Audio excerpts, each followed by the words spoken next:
नमस्कार, स्वागत है आप सभी क्रांतिकारियों का मालवीय एकेडमी में। तो बच्चों, इलाहाबाद विश्वविद्यालय ने अपना प्रेफरेंस एंट्री फॉर्म जो है वो ओपन कर दिया है और आप चाहें तो इलाहाबाद विश्वविद्यालय का प्रेफरेंस भर सकते हैं।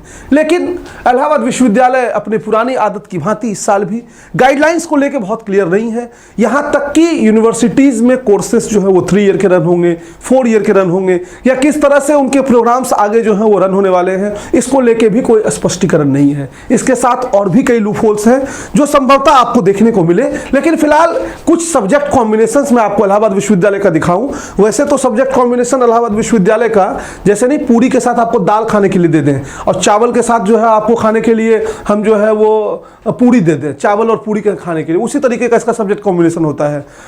तो सब्जेक्ट कॉम्बिनेशन जैसे बीए अरेबिक, इंग्लिश लैंग्वेज और मेडिवल हिस्ट्री, तीनों सब्जेक्ट कॉम्बिनेशन आपको एक ही बार में चूज कर लेना है। एक सब्जेक्ट कॉम्बिनेशन हुआ और चूंकि ऑनर्स प्रोग्राम तो वैसे भी पहले नहीं था और वो सारे कॉन्सेप्ट जो हैं वो चेंज हो रहे हैं एनईपी में, फिर भी मान लीजिए ये कैसे कंटिन्यू करने वाले हैं तो अभी तक नहीं पता है। लेकिन पिछले बार ये होता था कि 3 ईयर का इनका कोर्स था, 3 ईयर में 2 सब्जेक्ट जो है आप तीनों साल कंटिन्यू करेंगे और एक सब्जेक्ट आपको 3rd ईयर में जो है जाके ड्रॉप कर देना होता था और वो इन्हीं कॉम्बिनेशंस में होता था। ऑनर्स नाम का कोई चीज़ उसमें इलाहाबाद में रहा भी नहीं था। तो एक आपका जो प्रेफरेंस बन रहा है B Arabic, English language, medieval history, फिर आपका उसी तरह Arabic Hindi education, Arabic English literature education. अब जाएंगे तो जैसे इकोनॉमिक्स के साथ डिफरेंट स्टडीज और इंग्लिश लिटरेचर, फिर इकोनॉमिक्स के साथ ज्योग्राफी और इंग्लिश लिटरेचर, फिर हिंदी के बाद मैथ्स, मेडिवल हिस्ट्री, मतलब कुल मिला के आपको लगभग 100 कॉम्बिनेशंस इस तरीके के देखने को मिलेंगे। इलाहाबाद विश्वविद्यालय के पोर्टल पे जब आप जाएंगे और पोर्टल पे जब आप मान लीजिए विजिट करेंगे, उसको ओपन करेंगे भरने के लिए, तो आपके सामने कुछ इस तरीके का प्रेफरेंस खुल के आएगा। अब इसमें ये 20 ऑप्शन ही जो है वो दे रहे हैं, इसमें ये टोटल 20 ऑप्शन दे रहे हैं। अब सेव कोर्स करने के बाद क्या ये 21वां ऑप्शन भी देंगे या नहीं देंगे, ये तो तभी पता चलेगा जब सेव करना है।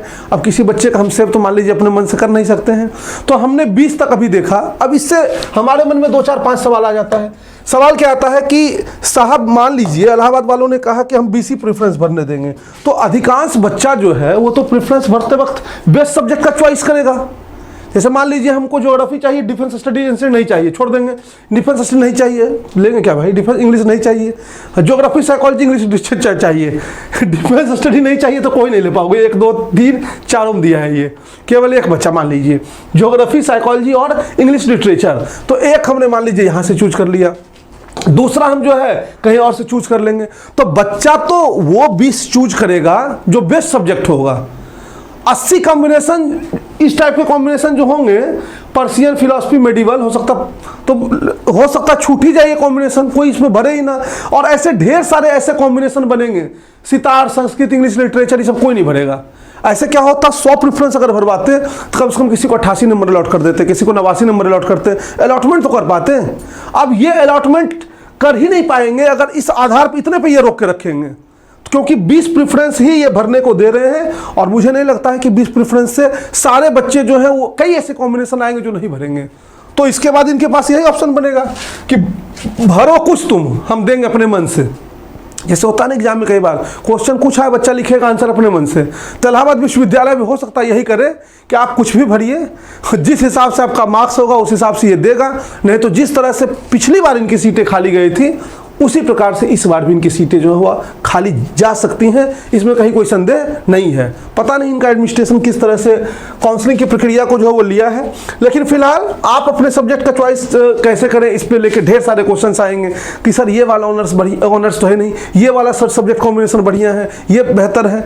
एक बात ध्यान रखना, हर सब्जेक्ट कॉम्बिनेशन बेहतर होता है, लेकिन अब जैसे मान लीजिए इसमें आपको पर्शियन दिख रहा है, फिलॉसफी दिख रही है, सॉरी फिलॉसफी तो मान लीजिए फिर भी थोड़ा नोन है, सितार दिख रहा है, तबला दिख रहा है, कुछ भी मान लीजिए दिख रहा है, तो इस तरह के सब्जेक्ट कॉम्बिनेशन को लेने के पहले 100 बार सोच लीजिएगा कि क्या आप उसमें इंटरेस्टेड हैं भी या नहीं, क्या आप उसको पढ़ पाएंगे भी नहीं। कम से कम 2 सब्जेक्ट तो ऐसा होना चाहिए आपके कॉम्बिनेशन में जिसको आप पढ़ें। और नहीं तो फिर डिग्री के लिए तो कोई भी सब्जेक्ट कॉम्बिनेशन ले सकते हैं, वो आपके ऊपर डिपेंड करता है। लेकिन आपके जो भी कॉम्बिनेशंस हैं उन कॉम्बिनेशन में 2 सब्जेक्ट ऐसे होने चाहिए जो थोड़ा ट्रेडिशनल भी हो, जैसे हिस्ट्री, पॉलिटी, ज्योग्राफी, इकोनॉमिक्स। अब हिस्ट्री के 3 पार्ट हैं, एंशिएंट, मेडिवल, मॉडर्न, यहाँ अलग अलग चलते हैं। उसी तरीके से sociology, psychology, math, stat, economics, इस तरह के 2 सब्जेक्ट्स कम से कम आपके जो है वो होने चाहिए तो बेस्ट होगा। और नहीं तो मार्क्स कम है, अगर आपको लगता है कि मुझे वो नहीं लेना चाहिए क्योंकि जो लोग दूसरा छोड़ेंगे वो हमको मिलेगा, तो आप उसको भर सकते हैं।